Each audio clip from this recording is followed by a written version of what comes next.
Hello everybody, welcome to Red Tool House. On today's video, we're going to get the pigs ready to get in the trailer to head off to freezer camp. So let me show you what we got to do to get everything loaded up. Come along. If you ever have an infestation of creeping Charlie anywhere, just put some pigs on it. They absolutely love that stuff. They eat it like spaghetti. So in the past, when we've had the pigs on the south pasture, then we've used the corral up by the barn to back a trailer up and load them. I've torn that out because the boards had rotted and it was time for it to go. And also the pigs are on the north pasture. So the north pasture is on the other side of the road that you guys are standing on. And we have our small corral here. This is our training paddock that we trained them on electricity 8 months ago. And we've been feeding them here. The big bulk feeder I've been using, but I've let it run empty. In fact, it's almost empty. Not completely empty. But we'll let that run empty. We are, let's see, today is Tuesday, so we're Wednesday, Thursday, Friday, Saturday, Sunday is the day I need to load because Monday we're going. So I've got 5 days basically to get them acclimated to the trailer. Got the livestock trailer already.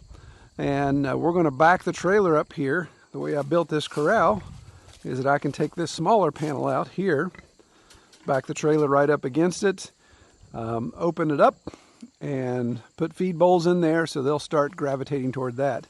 In fact, I'm thinking if I take the hut out and the big feeder out, then that'll not only draw them in for feed, but also draw them in for shelter. They don't like these cooler nights, so they may come crash in the trailer at night, which would make it even easier.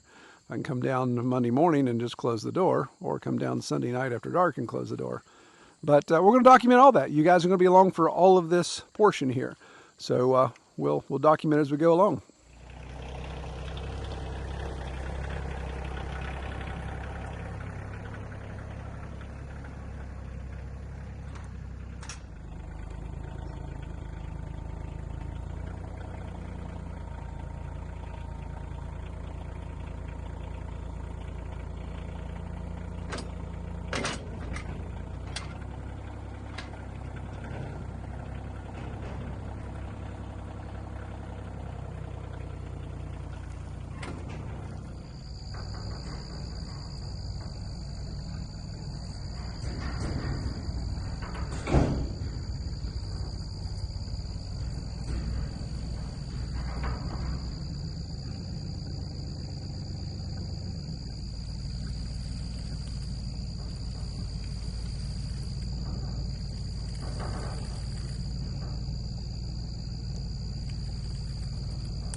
All right, so I've got the electric fence unplugged because I at least remembered to do that. So I don't take one in the face.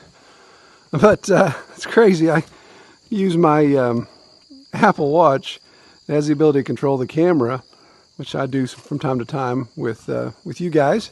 But since my tractor's not as wide as a trailer, I couldn't see to back up. I want to try to get this post just inside this pole, this post of the trailer, just inside this post of the corral. And using that as a backup camera worked out great. You know, blind squirrel gets a nut every once in a while. So we're going to release.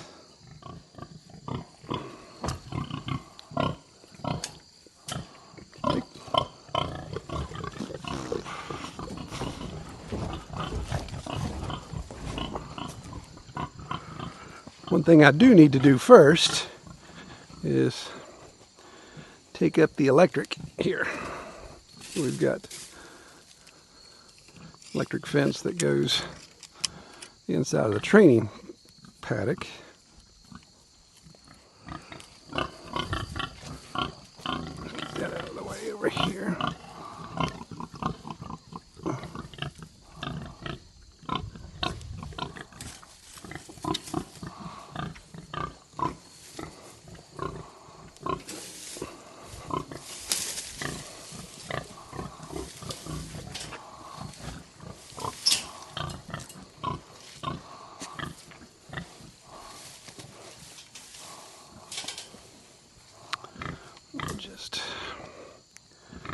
push this back this way.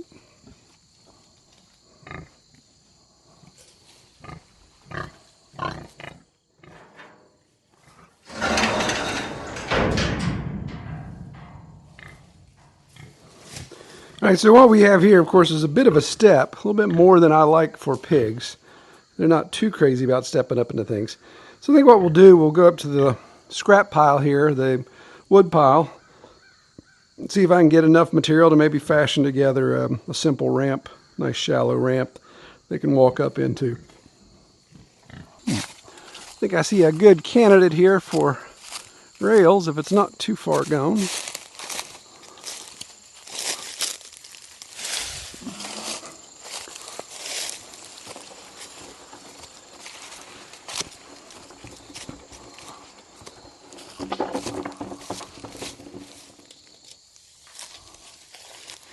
Oh, yeah. Only need 2 4-footers. She starts to get a little funky up here at the 9-foot mark. So let's do 4.5, shall we?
All right, so it's the next evening, and I got the bleeding to stop. That's what I get for trying to drill with pressure with non-dominant hand. That hurt. But so the ramp's in place. You saw what I did there. What caused the injury was putting some blocks on to nylon straps to strap that to the trailer so they can't knock it off. Obviously, if it was just laying there, they'd knock it off. And that allows me to lock it in. I can still close the door so it won't impede the door closing. So when the time comes to lock them in, we'll be able to do that. And of course, I'll just unscrew that to take it apart. You can see they're quite curious. I don't think they've walked into it yet, but they still have some feed here in their feeder. They're finishing up. And I'm going to go ahead and put some feed bowls in there with some feed and see if we can lure them in or just get them comfortable with it. There's still a decent amount of feed here in the feeder. I may, I don't know, we'll see how it goes. If I put some feed out and they walk in without any problems, then I won't mess with that. If they need some coercion, then I may come and scoop some of that feed up.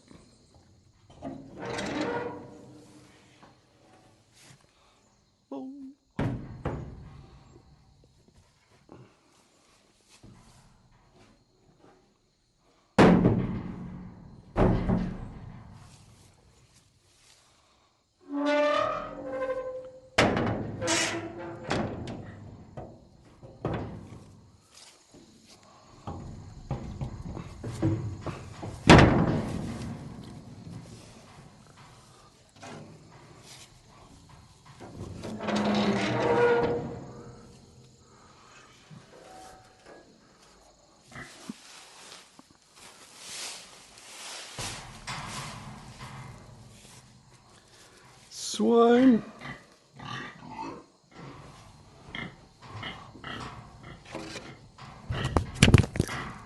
Oh, I'm gonna knock myself out before this day's over.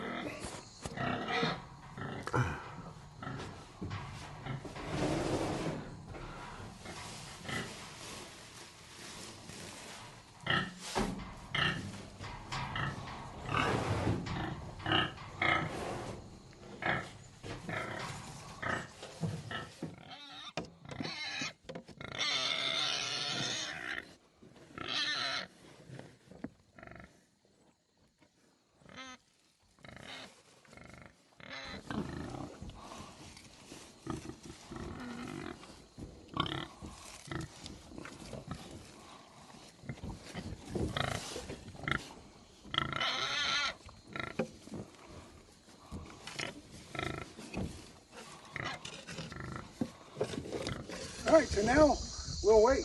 This is the evening of day 5 days out from our loading / processing day. So Monday, taking them to the processor Monday morning. So ideally what I'd like to do is be able to come down here Sunday evening, feed out. They come to the trailer looking for food, close the door, let them hang out there overnight. And then we just get up in the morning and head to the processor.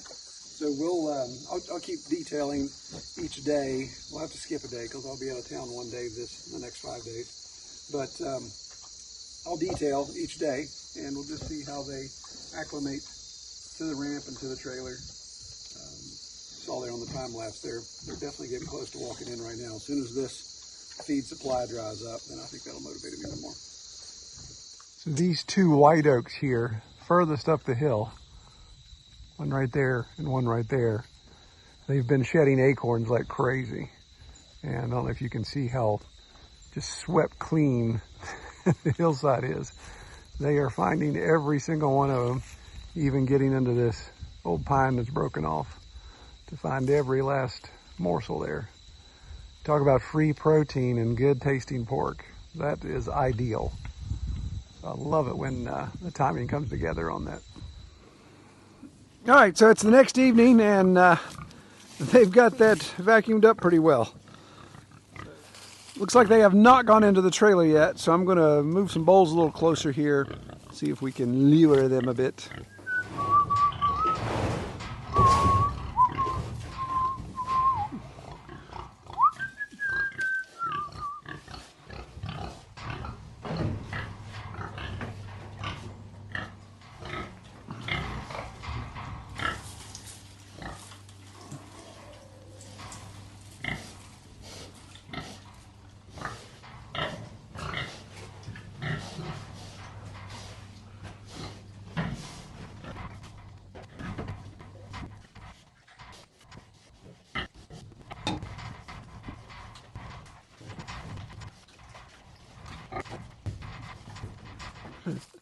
All right, you saw there that that one gilt.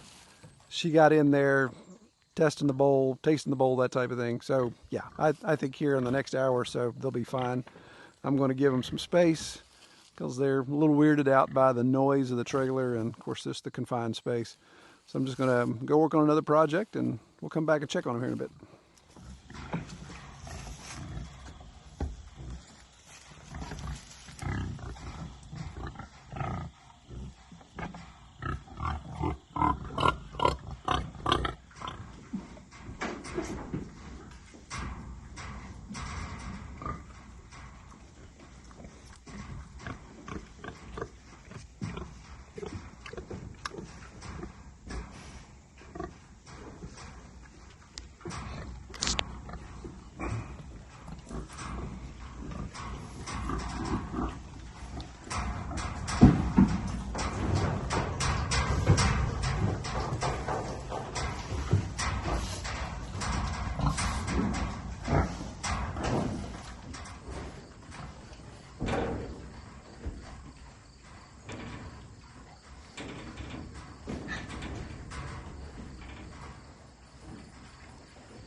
Well, as you can see, I got this one Barra who he does not want to have anything to do with the trailer. With the ramp, without the ramp, elevated ramp, no elevated ramp. So, yeah, he's not gone today. So what we'll do is I'll bring the trailer back and see if he needs another week. I'll check with the processor, make sure they can get me in the next week. They're a smaller processor, so I think they may have the capabilities there. We'll see. This is the first time using them, so we'll just see how it goes. And maybe after a week, he'll be willing to get on, and I can even do is maybe even make a ramp that's a little bit more shallow, or even raise the trailer more. Use the big swing gate open, and then use the separating gate to actually lock him in. There's all kinds of things I can do when you're doing one. Or if I have to, just build a chute. Flip side is, I've had several people ask me about doing a good old-fashioned hog killing this year. So they want to learn the experience, and 2 of these pigs are just for our own personal consumption. So could possibly leave this guy until into November, 1st of December, and then let him be an on-farm, go old school, do like we did a couple years ago with one of our boars, and take care of him here on the farm. So we'll see. We'll see how it goes. A little disappointed. Obviously, I'd love to have had all 6 on there. There for a while this morning, I thought maybe I was only going to have 4, which would have been bad. But as you saw me there, I of course can't take the camera in there because it's such close quarters, but I put the ear tags on. That's one thing processors like, is if you can clearly mark them. Instead of just a wax crayon, I actually put the tags on. and they're just numbered tags that you can buy. I think I get these off of QC Supply, and then of course the proper tool. You got to remember though, or the thing you got to watch is the tool and the tags are unique. There's different manufacturers of tools and the way they work with the tags. And speaking from personal experience, I wouldn't recommend getting the really cheap tags off Amazon, even though they say they're compatible with Destron or any of the other ones. The plastic they make is so poor that when you go to pierce the ear, then the piercer actually bends, and all you do is just gouge out the pig's ear, which of course stresses the pig out even more. The ear tagging is not the most subdued moment in animal husbandry, so that's why I have to put the separator gate and get them in there real tight. So it can be a little, pigs aren't super aggressive. They don't try to bite or anything, at least mine don't. So it's not that big a deal. You just crammed in there like a pack of sardines with those. I was watching if this turkey lips would put his two front hooves, his trotters, in the trailer and put his body weight just across center of that. I think if he'd let me sneak up behind him, I think I could shove him in there, the old football stance, and push him in. But yeah, we'll see. I think I'm going to get things wrapped up here and get going. We need to get to the processor.